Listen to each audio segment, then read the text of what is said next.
사람은 태어날 때부터 죽음을 향해 달려간다는 말이 있죠. 그래서 오늘은 조선왕조실록에 기록된 황당한 죽음 사례들을 소개해드리려고 합니다. 야, 이게 진짜 실록에 있었어?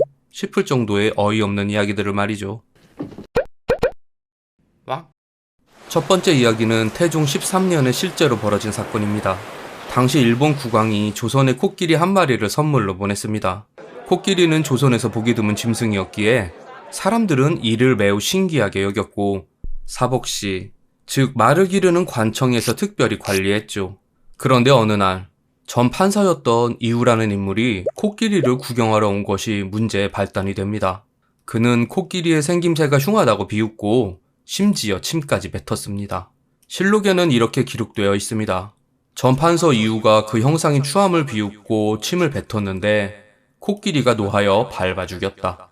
말 그대로 코끼리가 격분하여 이우를 그 자리에서 밟아 죽인 겁니다.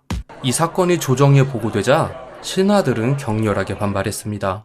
그중 병조판서 유정현이 강하게 주장했죠. 상왕께서 기르시던 말도 사람을 차면 죽였는데 하물며 사람을 죽인 코끼리를 어찌 살려두겠습니까? 라고 말이죠. 하지만 태종의 판단은 달랐습니다.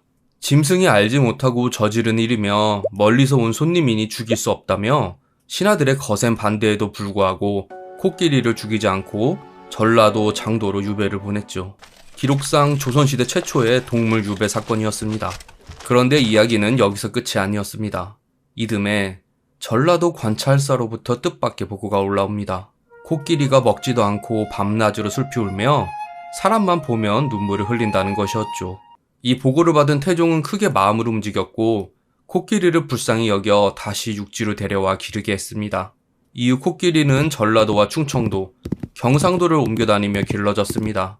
실록에는 자세한 사육 사정까지 나오지는 않지만 그 거대한 체구와 먹성을 생각해보면 이를 맡은 지방 관가의 부담이 결코 가볍지 않았을 것은 충분히 짐작할 수 있습니다. 아마 원성이 자자하지 않았을까요? 두 번째 이야기는 정말 아무 예고도 없이 찾아온 죽음입니다. 명종 11년, 실록에는 서울을 비롯해 전국 곳곳에 큰 비와 천둥, 우박이 쏟아졌다는 기록이 길게 이어집니다.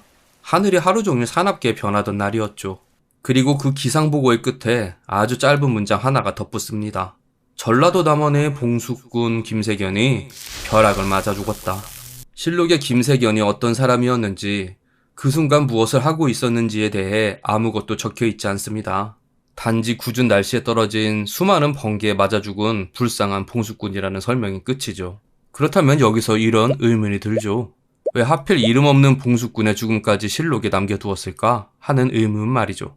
그 이유는 아마도 이 기록의 주인공이 사람이 아니었기 때문일 겁니다.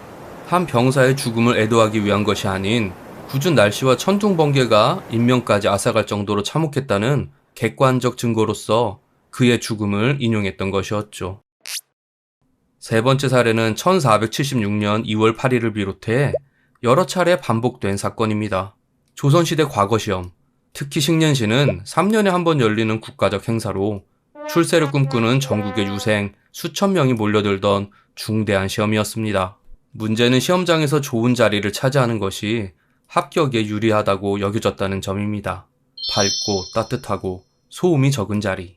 이런 조건을 먼저 차지하면 시험에 훨씬 유리했고 실제로도 그랬다고 합니다. 그래서 매번 시험장 문이 열리는 순간 말 그대로 오픈런이 벌어지는 게 다반사였습니다. 수천 명의 선비들이 동시에 문으로 몰려들었고 서로 밀치고 당기는 동시에 뒤에서는 또 다른 사람들이 계속 밀어붙였죠. 그리고 그 안에서 끼어 죽거나 밟혀 죽는 일이 벌어졌습니다. 중종실록 89권에는 이렇게 기록되어 있습니다. 유생들이 먼저 들어가려고 다투다가 밟혀서 죽은 자가 두세 명이나 되었으니 매우 놀라운 일이다. 당시 중종은 이 보고를 받고 과거장은 인재를 뽑는 곳인데 선비들이 이처럼 염치 없이 행동하여 죽는 일까지 발생하니 매우 개탄스럽다며 크게 우려했습니다. 이후 조정에서도 대책을 마련했는데요. 한꺼번에 몰리지 않도록 동문, 서문 등으로 나누어 입장하게 하고 서울과 지역 유생을 분리해 입장 순서에 차례를 두는 등의 대책을 시행했습니다. 하지만 그런 대책에도 불구하고 과거가 인생을 좌지우지하던 시대였던 만큼 이런 사고가 완전히 사라지지는 않았습니다. 네 번째 사례는 중종 12년의 기록입니다. 이날 평안도 성천 지역에는 유난히 사나운 벼락이 떨어졌습니다. 그리고 그 벼락은 재수없게도 들판에 있던 소 여러 마리를 그대로 덮쳐버렸죠. 소들은 한 마리도 예외 없이 그 자리에서 즉사했습니다. 여기까지만 보면 그저 안타까운 자연재해처럼 보일 수도 있지만 문제는 그 다음이었습니다. 당시 조선에서 소는 지금의 자동차나 농기계와도 같은 존재였습니다. 함부로 잡아먹을 수 없는 귀중한 재산이었고 소고기는 평생 한두 번 먹을까 말까 한 음식이었죠. 그리하여 마을 사람들은 죽은 소들을 땅에 묻는 대신 요리에 함께 나누어 먹었습니다. 실록 원문에는 이렇게 간단히 기록되어 있습니다. 벼락 맞은 소고기를 나누어 먹었는데 먹은 자들이 모두 죽었다. 예, 그렇습니다. 원문 그대로 죽은 소고기를 나누어 먹은 사람들이 모두 죽고 만 것이었습니다. 현대 과학의 관점에서 원인을 짐작해 본다면 벼락이 발생할 때 떨어지는 엄청난 고온으로 인해 고기가 급속도로 변질되었거나 아니면 탄저병과 같은 치명적인 감염병이 원인이었을 수도 있습니다. 하지만 이런 과학적 원리를 알지 못했던 조선시대 사람들에게 이 사건은 단순한 사고로 받아들여지기 어려웠습니다. 하늘이 노해서 천벌을 내린 것으로 생각했죠.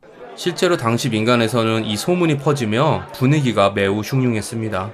그 때문이었는지 조정에 이 소문이 들어가자마자 왕이 스스로를 돌아보며 하늘의 뜻을 묻고 사면을 논의하거나 기도를 올리는 등의 대책을 논의했다고 합니다.